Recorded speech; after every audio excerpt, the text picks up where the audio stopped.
क्या कभी आपने ये सोचा है कि कुछ लोग ऑफिस में कदम रखते ही सबके फेवरेट कैसे बन जाते हैं? हाँ यार, मतलब मैनेजमेंट से लेकर सपोर्ट स्टाफ तक हर कोई उनका फैन होता है। Exactly exactly. जबकि हम देखते हैं कि कितने ही लोग बेचारे दिन रात गधों की तरह मेहनत करते हैं, सारा डेटा परफेक्ट रखते हैं, फिर भी वहीं के वहीं अटके रहते हैं। ये तो बहुत ही कॉमन फ्रस्ट्रेशन है। हर वर्किंग प्रोफेशनल ने कभी ना कभी ये फील किया ही होगा। सही बात है।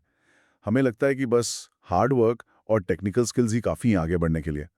पर अ, सच्चाई कुछ और ही है। ये पूरा का पूरा ह्यूमन साइकोलॉजी का खेल है। बिल्कुल।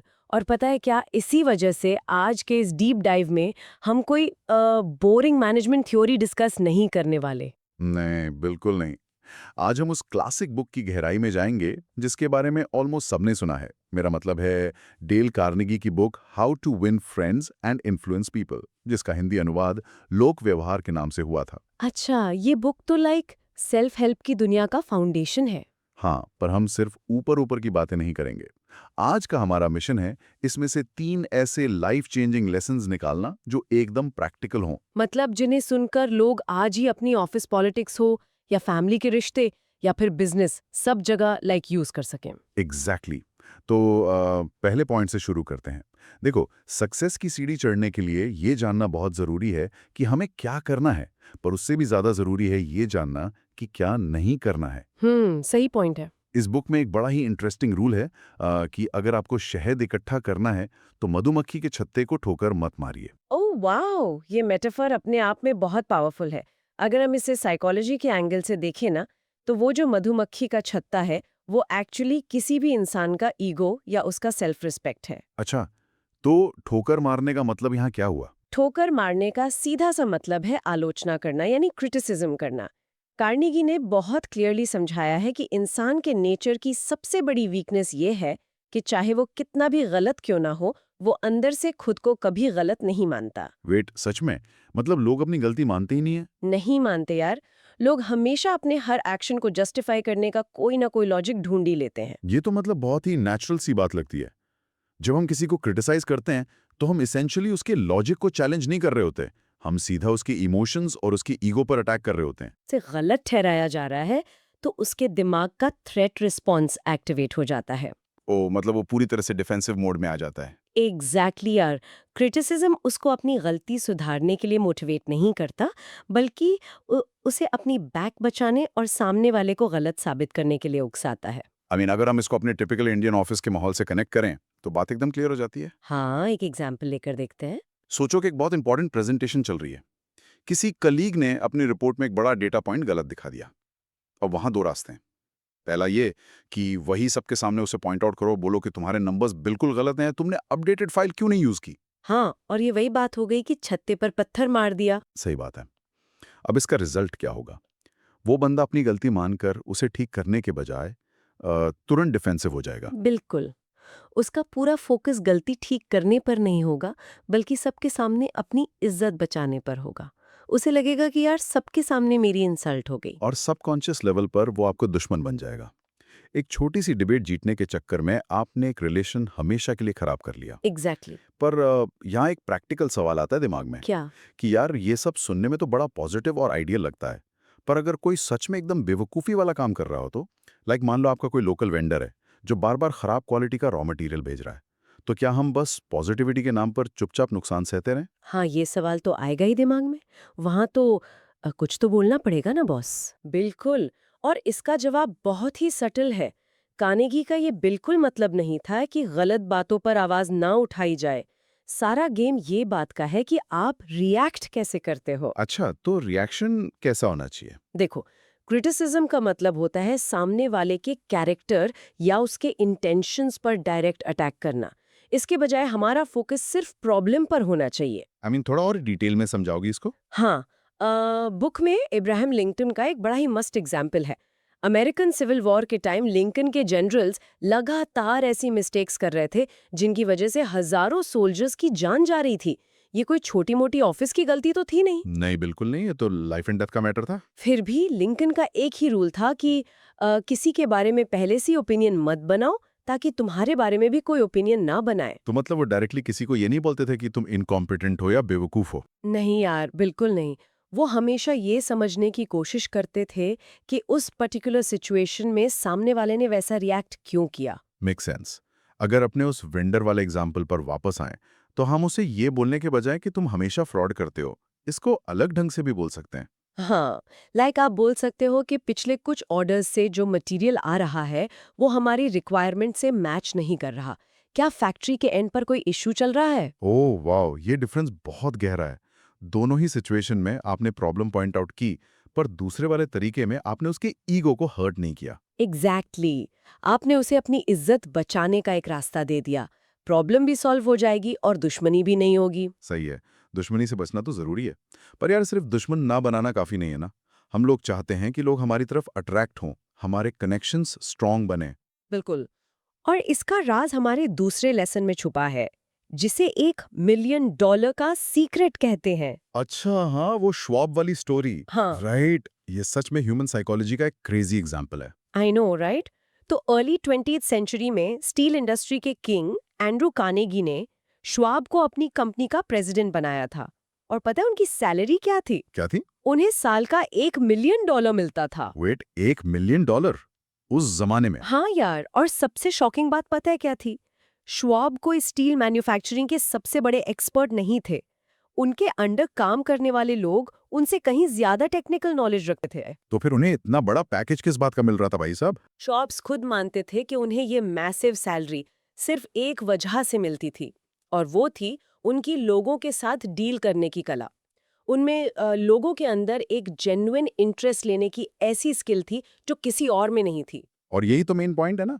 अगर आपको लोगों का फेवरेट बनना है, तो आपको सच में उनमें इंटरेस्ट लेना होगा। बिल्कुल। इसको समझाने के लिए बुक में एक बहुत ही प्यारा एग्जाम्पल है, द डॉग प्रिंसिपल। ओह हाँ, कुत्ते वाला एग्जाम्पल। ये सच में बहुत सही है। देखो, इस पूरी दुनिया में कुत्ता ही एक अकलौता जानवर है जिसे अपना पेट पालने के लिए कोई काम नहीं करना पड़ता। सही बात है। गाय को दूध देना पड़ता है, मुर्गी को अंडे देने पड़ते हैं। हाँ, पर एक कुत्ता, वो सिर्फ और सिर्फ अपना प्यार लुटाता है। जब आप दिन भर थक कर ऑफिस से आते हो, तो वो ऐसे उछलता है जैसे आप दुनिया के सबसे इंपॉर्टेंट इंसान हो। यार, डॉग्स बेस्ट होते हैं। और अपनी इसी जेन्युइन खुशी की वजह से वो सबका लाडला बन जाता है। इसके पीछे एक पूरी साइकोलॉजिकल थियोरी है। ओके। हर इंसान के अंदर ना एक बहुत डीप हंगर होती है इम्पोर्टेंस फील करने की। राइट राइट हर कोई चाहता है कि उसे नोटिस किया जाए, उसकी वैल्यू हो। राइट। जब आप किसी में जेन्युइन इंटरेस्ट दिखाते हो तो इफेक्टिवली आप उसकी वही मेंटल भूख मिटा रहे होते हो। डॉग्स नेचुरली यही करते हैं। आजकल सब इतने बिजी हैं और हर कोई यही चाहता है कि लोग उनमें इंटरेस्ट लें। पर गेम तब चेंज होता है जब आप खुद आगे बढ़कर दूसरों को इंपॉर्टेंस देते हो। इसको अगर हम इंडिया के किसी टिपिकल सीन से कनेक्ट करें, तो मुझे अपने मोहल्ले के किराना स्टोर वाले भैया याद आते हैं। अच्छा, कैसे? देखो, आजकल इतने बड़े बड़े सुपरमार्केट हैं हम्म। और 10 मिनट डिलीवरी वाले ऐप्स हैं जो डिस्काउंट भी देते हैं। हाँ। फिर भी हमारे पेरेंट्स उसी पुराने दुकान वाले के पास जाना पसंद करते हैं। क्यों? क्यों? क्योंकि वो अंकल सिर्फ सामान नहीं बेचते। एग्जैक्टली वो हालचाल पूछेंगे, बोलेंगे और बेटा पढ़ाई कैसे चल रही है, अंकल जी के घुटनों का दर्द कैसा है। उन्हें आपका नाम और आपकी पसंद सब याद होता है। सही बात है। ये जो जेन्युइन इंटरेस्ट है ना, यही उनका बिजनेस चला रहा है। डिस्काउंट से ज्यादा ताकत इस पर्सनल कनेक्शन में होती है। पर देखो, यहाँ ना मेरे दिमाग में एक डाउट आता है। बताओ। किताबी बातें सुनने में बड़ी अच्छी लगती हैं, पर ऑफिस में आगे बढ़ने के लिए अगर मैं रोज बॉस के आगे पूछ हिलाने लगूं, उनकी हर बात पर वाह वाह करूं, क्या उनकी शर्ट की तारीफ करूं, तो क्या ये चापलूसी नहीं हो गई? हाँ हाँ ये बड़ा वैलिड पॉइंट है। हाँ, मतलब कॉर्पोरेट में तो लोग ऐसे ही घूमते हैं बॉस की हाँ में हाँ मिलाते हुए। तो क्या ये रूल उसी साइकोफेंसी को प्रमोट नहीं कर रहा? इस जमीन आसमान का फर्क है। कार्नेगी ने क्लियरली वार्न किया है कि चापलूसी लॉन्ग टर्म में कभी काम नहीं आती। अच्छा, क्यों भला? क्योंकि वो बहुत शैलो होती है। वो सेल्फिश मोटिव से आती है। इंसान का दिमाग बहुत स्मार्ट होता है। वो तुरंत पकड़ लेता है कि कोई कब अपने फायदे के लिए झूठी तारीफ कर रहा है। तो फिर लाइन कैसे ड्रॉ करें जेन्युइन इंटरेस्ट और फेक तारीफ के बीच? असली आर्ट इसमें है कि आप उस चीज को अप्रिशिएट करो जिस पर सामने वाले को एक्चुअली प्राउड है, और उसके पीछे का एफर्ट समझो। एग्जाम्पल दोगी इसका? जैसे मान लो बॉस ने कोई नया प्रोसेस इंप्लीमेंट किया है, तो सिर्फ ये बोलना कि सर क्या मस्त आइडिया है, ये चापलूसी हुई। पर अगर आप केयरफुली ऑब्जर्व करके कहो कि सर आपने उस नए प्रोसेस में रिस्क मिनिमाइज करने का जो स्टेप लिया वो काफी स्मार्ट था। मैंने उससे बहुत कुछ सीखा। तो ये जेन्युइन तारीफ है। ओ, मैं समझा। इसमें आपने जेन्युइनली ऑब्जर्व किया और उनके हार्डवर्क को वैल्यू दी। एग्जैक्टली। जेन्युइन इंटरेस्ट का मतलब है अपने मतलब का चश्मा उतार कर दूसरे के पर्सपेक्टिव से देखना, उन्हें समझने के लिए सुनना, सिर्फ रिप्लाई करने के लिए नहीं। वाह यार, सारा फर्क इंटेंशन का है। अगर नियत अपना काम निकलवाने की है तो वो फ्लैटरी है, अगर नियत एक कनेक्शन बनाने की है तो वो जेन्युइन इंटरेस्ट है। सही पकड़े हैं। तो देखो, अब तक हमने दो बड़ी बातें डिस्कस की, ईगो को हर्ट ना करना और जेन्युइन इंटरेस्ट दिखाना। पर यार, रियल लाइफ इतनी स्मूथ तो नहीं होती ना, डिसएग्रीमेंट्स तो होंगे ही। घर हो या ऑफिस, क्लैशेस तो होते ही हैं। बिल्कुल। तो जब ऐसे किसी मुद्दे पर बहस छिड़ जाए, वहाँ क्या करें? बिना रिश्ता तोड़े अपनी बात कैसे मनवाएं? और यहाँ एंट्री होती है हमारे तीसरे और सबसे पावरफुल रूल की, सोक्रेटिस का सीक्रेट। ओह यस, ये एक ऐसी टेक्निक है जो हजारों साल पुरानी है, पर ह्यूमन साइकोलॉजी पर इसका असर आज भी उतना ही सॉलिड है। सोक्रेटिस जो एंशियंट ग्रीस के इतने बड़े फिलोसोफर थे, उनका आर्गुमेंट जीतने का तरीका बड़ा अलग था। वो जानते थे कि बहस जीतने का सबसे बड़ा राज है बहस से ही बचना। जब आप किसी को बोलते हो कि तुम गलत हो, तो उनका ईगो एक दीवार खड़ी कर लेता है। तो ऐसे सिचुएशन में कॉन्वर्सेशन शुरू कैसे करनी चाहिए? देखो, सोक्रेटिस कभी भी बात वहां से शुरू नहीं करते थे जहां डिसएग्रीमेंट हो। वो हमेशा उन पॉइंट्स से स्टार्ट करते थे जिन पर दोनों लोग कंप्लीटली एग्री करते हों। ओह अच्छा। वो ऐसे क्वेश्चंस पूछते थे जिनका आंसर सिर्फ हाँ हो सकता था। वो एक के बाद एक कई सारे हाँ निकलवाते थे। जैसे यस यस पैटर्न कहते हैं। एग्जैक्टली। जब सामने वाला लगातार हाँ बोल रहा होता है, तो साइकोलॉजिकली उसका दिमाग एक ओपन और पॉजिटिव फ्लो में आ जाता है। उसकी डिफेंसिवनेस की दीवार गिरने लगती है। वाह यार। और जब वो फ्लो बन जाता था, तब सोक्रेट चुपके से अपना मेन पॉइंट रख देते थे और लोग उसे भी मान लेते थे, क्योंकि वो ऑलरेडी एग्रीमेंट के मोड में थे। इसके पीछे का बायोलॉजी भी बहुत फैसिनेटिंग है, पता है? बायोलॉजी। वो कैसे? हाँ, देखो, जब कोई इंसान नहीं कहता है तो फिजिकली उसकी मसल्स, उसके ग्लैंड्स और नर्वस सिस्टम पूरी तरह से एक डिफेंसिव पोस्चर में श्रिंक हो जाते हैं। अच्छा, मतलब बॉडी लिटरली ब्लॉक कर देती है। बिल्कुल। बॉडी में एक टेंशन आ जाती है। पर जब वही इंसान हाँ बोलता है तो वो कॉन्ट्रैक्शन नहीं होता।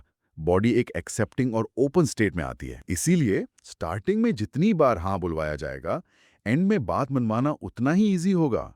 ये तो गजब है क्या। हाँ ना। इसको हम एक टिपिकल इंडियन फैमिली के एग्जाम्पल से समझते हैं। मान लो घर में एक नई गाड़ी लेने पर डिस्कशन चल रहा है।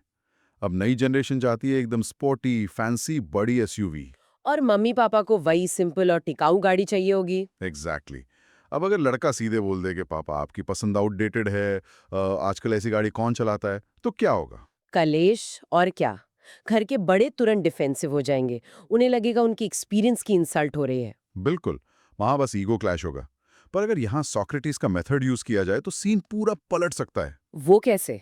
कैसे स्टार्ट करेगा वो कॉन्वर्सेशन? वो ऐसे शुरू कर सकता है कि पापा, ये बात तो तय है ना कि गाड़ी ऐसी होनी चाहिए जिसका इंजन लॉन्ग लास्टिंग हो और रीसेल वैल्यू अच्छी मिले। तो इसका जवाब तो 100% हाँ होगा। फिर वो पूछेगा कि और पापा, अगर पूरी फैमिली एक साथ जा रही है तो स्पेस और सेफ्टी भी तो सबसे टॉप पर होनी चाहिए ना। इसका भी जवाब हाँ आएगा। बस। अब देखो, 2-3 बार अग्रीमेंट बन चुका है, दिमाग ओपन है। अब वो अपना आखिरी पॉइंट रख सकता है कि तो क्या हम कोई ऐसी मॉडर्न एसयूवी ट्राई करें जिसमें ये दोनों खूबियां हों, मतलब जो सेफ भी हो और लंबी भी चले। वाह। अब इस बात की काफी चांसेस हैं कि पेरेंट एटलीस्ट उस नई गाड़ी को टेस्ट ड्राइव करने के लिए मान जाएं, रिजेक्ट करने के बजाय। सही कहा ना। पर यार, एक सच्चाई भी तो है। कैसी सच्चाई? ये सब सुनने में लॉजिकल लगता है, पर प्रैक्टिकली हम सब इंसान हैं। जब घर में, ऑफिस में माहौल एकदम गर्म हो रहा हो, सामने वाला गुस्से में फटने को तैयार हो, और आपका खुद का भी खून खौल रहा हो, हाँ, वो हीट ऑफ द मोमेंट वाली सिचुएशन। उस वक्त सोक्रेटिस का ज्ञान किसे याद रहता है भाई? उस टाइम तो मुंह से वही निकलता है जो दिमाग में चल रहा होता है। ऐसे में क्या करे इंसान? ये बहुत ही वैलिड कंसर्न है। गुस्से में अपने इमोशंस कंट्रोल करना रियली दुनिया का सबसे मुश्किल काम है। और कार्नेगी भी ये बात समझते थे। अच्छा। इसीलिए उन्होंने एक ऐसी बुलेट प्रूफ ट्रिक दी है जो इस हीटेड आर्ग्यूमेंट को सेकंड में ठंडा कर सकती है। और वो रूल है, अगर आप गलत हो तो तुरंत और फर्मली अपनी गलती मान लो। अपनी गलती मान लो, वो भी फर्मली। भाई, गुस्से में तो लोग और नहीं मानते। हाँ, मुश्किल लगता है, पर इसका साइकोलॉजिकल इम्पैक्ट सोचो। जब सामने वाला आपसे लड़ने आ रहा है, गुस्से में है, तो उसका मोटिव क्या है? उसका मोटिव तो यही होगा कि वो खुद को सही और मुझे गलत साबित करे। एग्जैक्टली वो अपनी इम्पोर्टेंस फील करना चाहता है। अब जरा सोचो, उसके बोलने से पहले ही अगर आप खुद बोल दो कि आप बिल्कुल सही कह रहे हैं सर, ये मेरी ही गलती थी, मुझे फाइल्स डबल चेक करनी चाहिए थी, आई एम सो सॉरी। ओहो हो भाई, ये तो उसके हाथ से उसकी बंदूक छीन लेने वाली बात हो गई। उसके गुस्से का गुब्बारा तो वहीं फूट जाएगा। 100% वही होता है। उसको आर्ग्यू करके अपने ईगो के लिए जो सैटिस्फैक्शन मिलने वाला था, वो आपने बिना लड़े ही दे दिया। अब उसके पास चिल्लाने का कोई पॉइंट ही नहीं बचा। सही बात है। उल्टा अब वो डिफेंसिव होने के बजाय अपना बड़ा दिल दिखाएगा और बोलेगा, अरे नहीं कोई बात नहीं, आगे से ध्यान रखना। यही मैजिक है इसका। अपनी एक छोटी सी मिस्टेक मानकर इफेक्टिवली आपने उस पूरी सिचुएशन का कंट्रोल वापस अपने हाथ में ले लिया। ये तो नेक्स्ट लेवल रिवर्स साइकोलॉजी है। सामने वाले की अग्रेसिव एनर्जी को उसी को शांत करने के लिए यूज कर लिया। बिल्कुल। तो अगर हम इन सब लेसन्स को एक साथ देखें, तो समझ आएगा कि ह्यूमन नेचर कितना कॉम्प्लेक्स पर प्रिडिक्टेबल है। तो एक बार इस पूरे डीप डाइव को सम अप कर लेते हैं ताकि हमारे लिसनर्स को सब याद रहे। Cool, let's do it. आज हमने डेल कार्नेगी के प्रिंसिपल्स में 3 मेजर पॉइंट्स देखे। पहला, मधुमक्खी के छत्ते वाला, कि क्रिटिसिज्म या ईगो हर्ट करके कभी पॉजिटिव रिजल्ट नहीं मिलता। दूसरा लेसन था कि जेन्युइन इंटरेस्ट शो करना चापलूसी नहीं है, बल्कि सामने वाले की फीलिंग ऑफ इम्पोर्टेंस को रिस्पेक्ट करना है।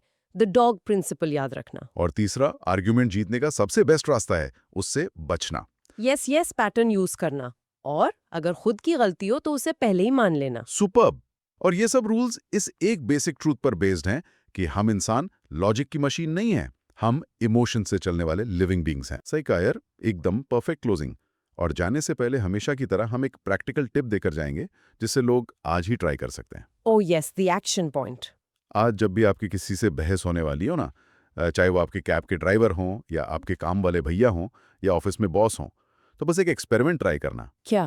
पलटकर डिफेंसिव जवाब देने से पहले एक डीप ब्रेथ लेना और उनकी किसी एक बात पर बोलकर देखना कि हाँ आप बिल्कुल सही कह रहे हो, और फिर देखो कैसे उनकी आवाज का वॉल्यूम नीचे आता है और उनका गुस्सा गायब होता है। आई लव दिस टिप, ये जेन्युइनली काम करती है। डेफिनेटली करेगी। तो इस गहराई से चर्चा को आज यहीं रोकना पड़ेगा। पर एंड में मैं एक थॉट देकर जाना चाहती हूँ जिसके बारे में सबको थोड़ा सोचना चाहिए। बिल्कुल, गो अहेड। आज हमने बात की कि कैसे चार्ल्स श्वाब को सिर्फ लोगों से डील करने के लिए $1 मिलियन मिलते थे। लोगों की फीलिंग समझना, उनकी ईगो को चोट बिना पहुंचाए काम निकलवाना। अगर ये स्किल दुनिया में इतनी पावरफुल और इन डिमांड है, तो फिर हमें ये चीज़ हमारे स्कूल या कॉलेज में क्यों नहीं पढ़ाई जाती? That's a very deep question actually. है ना? जरा सोचो, अगर हम सबको मैथ्स और साइंस के साथ साथ बचपन से लोक व्यवहार सिखाया गया होता, तो आज हमारे रिलेशनशिप्स और हमारी सोसाइटी कितनी अलग और कितनी बेटर होती। वाह, इस पर जरूर सोचना चाहिए सबको। तो बस आज के इस एपिसोड यानी इस डीप डाइव में इतना ही। जल्दी हम मिलेंगे ऐसी एक और इंटरेस्टिंग चर्चा के साथ।